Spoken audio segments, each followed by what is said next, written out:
Pride and Prejudice by Jane Austen. Chapter 12.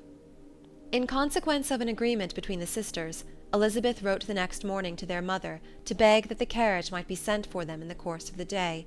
But Mrs. Bennet, who had calculated on her daughters remaining at Netherfield to the following Tuesday, which would exactly finish Jane's week, could not bring herself to receive them with pleasure before.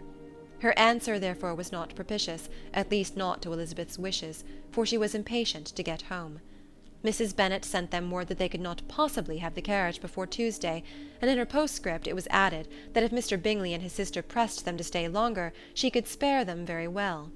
Against staying longer, however, Elizabeth was positively resolved, nor did she much expect it would be asked, and fearful on the contrary as being considered as intruding themselves needlessly long, she urged Jane to borrow Mr. Bingley's carriage immediately, and at length it was settled that their original design of leaving Netherfield that morning should be mentioned, and the request made.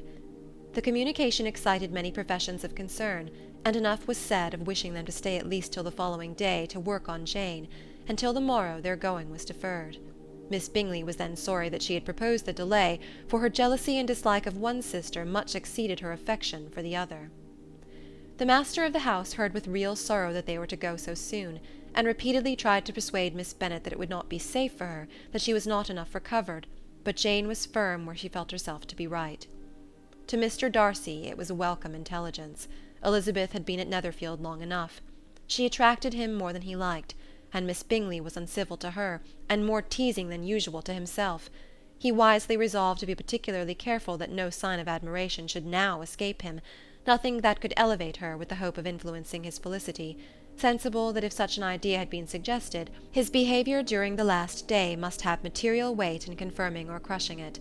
Steady to his purpose, he scarcely spoke 10 words to her through the whole of Saturday, and though they were at one time left by themselves for half an hour, he adhered most conscientiously to his book, and would not even look at her.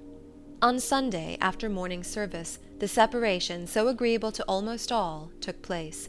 Miss Bingley's civility to Elizabeth increased at last very rapidly, as well as her affection for Jane, and when they parted, after assuring the latter of the pleasure it would always give her to see her either at Longbourn or Netherfield, and embracing her most tenderly, she even shook hands with the former.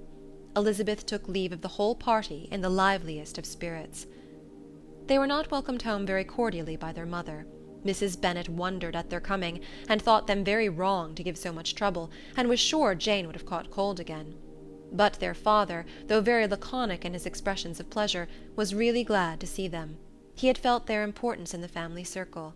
The evening conversation, when they were all assembled, had lost much of its animation, and almost all its sense, by the absence of Jane and Elizabeth.